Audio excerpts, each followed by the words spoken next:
Hello students, welcome to ML classes. ML classes में आपका स्वागत है। इस वीडियो में हम क्लास 7 की एक्सरसाइज 5E के जो हमारे शेष क्वेश्चंस रह गए हैं उन्हें सॉल्व करेंगे। देखिए, क्वेश्चन 1 और क्वेश्चन 1 हमने पिछली एक्सरसाइज में कर लिया था। यहाँ पर हम 2 और 3 इस एक्सरसाइज का प्रश्न 2 और 3 करेंगे। देखिए, क्वेश्चन नंबर 2 क्या दिया गया है। एक समबाहु त्रिभुज ABC खींचिए। हमें एक समबाहु त्रिभुज मैंने आपको बताया है, सम माने समान, बाहु माने भुजाएं।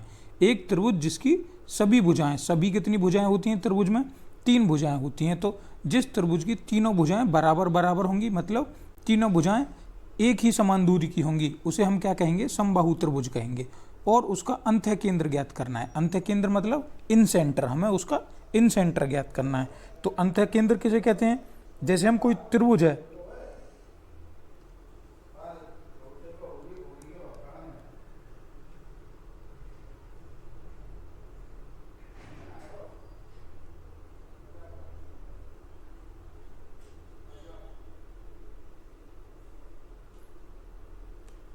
जैसे हम किसी त्रिभुज के कोणों का समद्विभाजक खींचते हैं, तो जहाँ पर वो कोणों के समद्विभाजक किसी बिंदु पर मिलते हैं उसे क्या कहते हैं? हम उस त्रिभुज का अंतः केंद्र कहते हैं।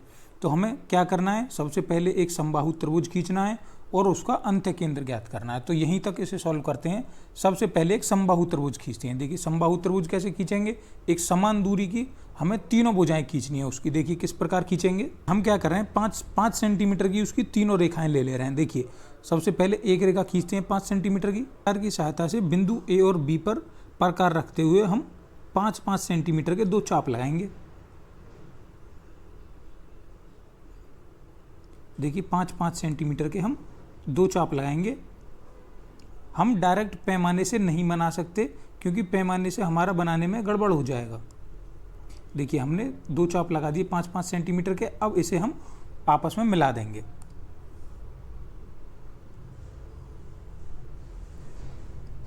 ये हमने यहाँ मिला दिया और इसे यहाँ मिला देंगे। ये हमारा बन गया एक समबाहु त्रिभुज।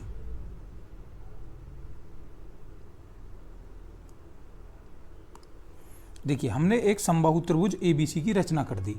अब क्या कह रहा है? इसका अंतः केंद्र ज्ञात करना है। तो अंतः केंद्र ज्ञात करना, हम क्वेश्चन 1 के हमने 3 पार्ट किए थे, उनमें हम आसानी से अंतः केंद्र ज्ञात करना सीख चुके हैं। अब देखिए, यहाँ पर भी अंतः केंद्र ज्ञात करते हैं। जैसे ये त्रिभुज ABC है, तो इस त्रिभुज के 3 कोण दिए गए हैं हमें।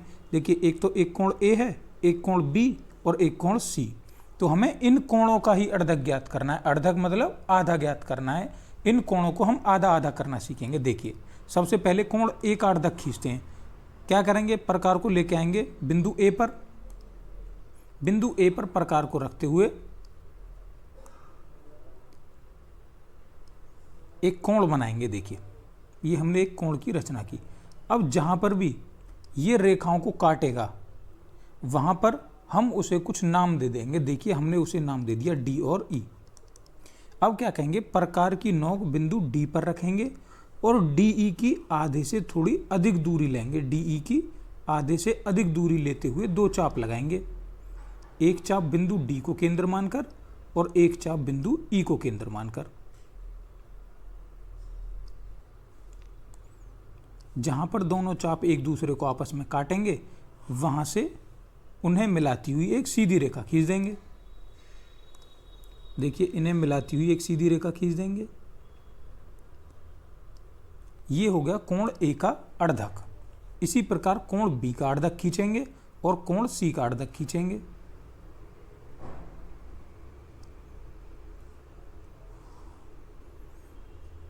देखिए, कोण B पर हमने प्रकार रखी और ये कोण हमने खींच दिया। जहां पर ये काटेगा उसे हम नाम दे देंगे। हमने इसे नाम दे दिया F और G, हमने इसे नाम दे दिया। अब बिंदु F और G को केंद्र मानेंगे और 2 चाप लगाएंगे। G को केंद्र माना और बिंदु G को केंद्र मानते हुए हमने एक चाप लगाया। अब बिंदु F को केंद्र मानते हुए अगला चाप लगाएंगे और जहां पर भी एक दूसरे को काटेंगे वहां से मिलाती हुई एक सीधी रेखा खींच देंगे।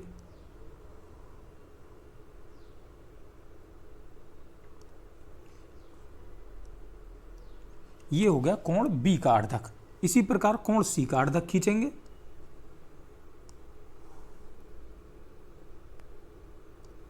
प्रकार को कोण सी पर रखेंगे और एक दोनों को काटती हुई एक रेखा, एक कोण बना देंगे दोनों रेखाओं को काटते हुआ। जहां पर भी वो दोनों रेखाओं को काटेगा उसे कोई नाम दे देंगे। मान लिया इसे हमने नाम दे दिया H और I। अब बिंदु H और I को केंद्र मानेंगे।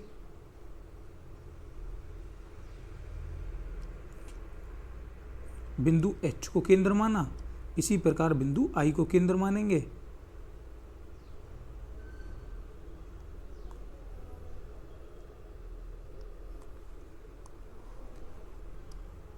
दोनों को केंद्र मानते हुए हमने चाप लगा दिया और जहां पर ये एक दूसरे को काटेंगे वहां से मिलाती हुई एक सीधी रेखा खींच देंगे। देखिए बच्चों, इसे भी मिलाती हुई एक रेखा खींच देंगे।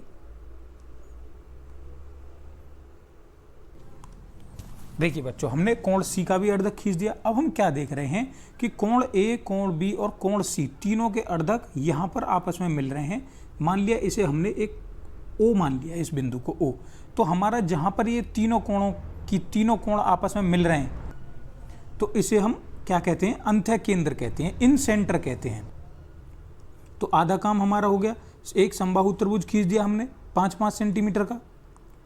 उसके बाद हमने क्या किया, तीनों कोणों के हमने अर्धक खींच दिए और अर्धक हमारे एक बिंदु O पर मिल रहे हैं जिसे हम क्या कहते हैं, अंतः केंद्र कहते हैं। अब हमसे क्या कह रहा है आगे, यह भी ज्ञात करो कि इसके मतलब किसके, समबाहु त्रिभुज के परिकेंद्र, लंब केंद्र और केंद्रक इसके अंतः केंद्र पर संपाती हैं। परिकेंद्र, लंब केंद्र और केंद्रक निकालना हम पीछे एक्सरसाइज में सीख चुके हैं। यहां पर सिर्फ आपको ये याद रखना है कि समबाहु त्रिभुज में परिकेंद्र, लंब केंद्र और केंद्रक उसके अंतः केंद्र पर संपाती होते हैं। ये आपको याद रखना है। देखिए अब हम क्या करेंगे बच्चों, इस क्वेश्चन की थोड़ी थ्योरी लिखेंगे। देखिए बच्चों, हमने थ्योरी में क्या लिखा, क्या दिया गया है हमें, एक समबाहु त्रिभुज ABC और हमें क्या किसकी रचना करनी है, हमें रचना करनी है उस समबाहु त्रिभुज के अंतः केंद्र की। तो देखिए हमने कैसे रचना की, सबसे पहले हमने एक रेखा AB खींची 5 सेंटीमीटर की, फिर हमने अपनी प्रकार में 5 सेंटीमीटर की दूरी लेते हुए बिंदु A से और बिंदु B से 2 चाप लगाए और उन्हें मिलाकर एक त्रिभुज की रचना कर दी। कैसा त्रिभुज, समबाहु त्रिभुज की। उसके बाद हमने कोण A को, कोण B को और कोण C को केंद्र मानते हुए उन कोणों के अर्धक खींच लिए और हमने देखा कि उन तीनों कोणों के अर्धक एक बिंदु O पर मिलते हैं। वही जहां पर हमारे ये आपस में मिलते हैं उसी को हम क्या कहते हैं, उसी को हम अंतः केंद्र कहते हैं या उसे हम संगामी कहते हैं। कि संगामी क्या होता है, जहां पर सभी रेखाएं आपस में मिलती हैं, तो हमारा ये अंतः केंद्र हो गया। और हमें क्या ज्ञात करना था, हमें बताना था कि त्रिभुज के, समबाहु त्रिभुज के परिकेंद्र, लंब केंद्र और अंतः केंद्र संपाती होते हैं। ये एक याद करने वाली बात है। तो हमें पता होना चाहिए कि समबाहु त्रिभुज के परिकेंद्र, लंब केंद्र व केंद्रक अंतः केंद्र के संपाती होती हैं। इसी प्रकार आपका ये क्वेश्चन यहाँ पर कंप्लीट हो गया। अब हम नेक्स्ट क्वेश्चन देखेंगे, क्वेश्चन नंबर 3। देखिए बच्चों, क्या दिया गया है, चित्र में समबाहु त्रिभुज ABC।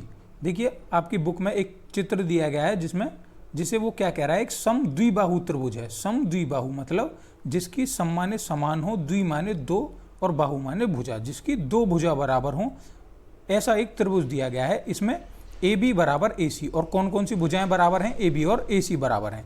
तो देखिए हम एक ऐसा त्रिभुज खींच लेते हैं। पहले देखिए, पहले एक रेखा खींच ले रहे हैं। यहाँ पर मान लिया हमने एक 4 सेंटीमीटर की एक रेखा खींच ली, इसे हम नाम दे दे रहे हैं A और B। अब क्या करेंगे, आगे वाली 2 भुजाएं हम बराबर ले रहे हैं। देखिए यहां से हम एक 5 सेंटीमीटर का चाप लगा दे रहे हैं। देखिए ये हमने 5 सेंटीमीटर का एक चाप बिंदु A को केंद्र मानकर लगा दिया और बिंदु B को केंद्र मानकर लगा देंगे। तो हमारी 2 रेखाएं बराबर हो जाएंगी और क्या बन जाएगा, त्रिभुज, समद्विबाहु त्रिभुज बन जाएगा। देखिए इसे मिलाती हुई रेखा खींच देंगे 5 सेंटीमीटर और यहां से 5 सेंटीमीटर।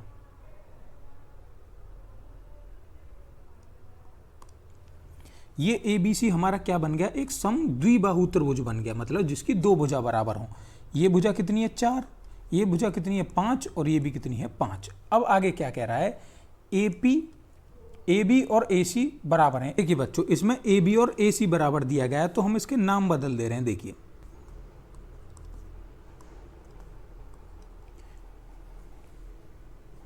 देखिए बच्चों, हमने इसके नाम बदल दिए, इसे नाम दे दिया A, इसे दे दिया B और इसे C। अब क्या कह रहा है, AB, ये AB और ये AC, ये दोनों बराबर हैं। हाँ, ये दोनों बराबर हैं 5-5 सेंटीमीटर की। अब क्या कह रहा है, AP कोण A का अर्धक है। कोण A का हमें क्या करना है, अर्धक खींचना है। देखिए कोण A का अर्धक खींचते हैं। देखिए बच्चों, कोण A को केंद्र मानते हुए हमने रेखा काट दी। अब उसे कोई नाम दे देंगे, मान लिया हमने इसे नाम दे दिया D और E नाम दे दिया। अब D और E की आधे से थोड़ी अधिक दूरी लेते हुए हम क्या करेंगे, दो चाप लगाएंगे। देखिए आधे से थोड़ी अधिक दूरी लेते हुए हम दो चाप लगाएंगे। एक चाप हमने ये लगा दिया और दूसरा चाप बिंदु E को केंद्र मानकर लगाएंगे। बिंदु E को केंद्र मानते हुए दूसरा चाप लगाएंगे। ये हमने बिंदु E को केंद्र मानते हुए दूसरा चाप लगा दिया और इन्हें मिलाती हुई सीधी रेखा खींच देंगे।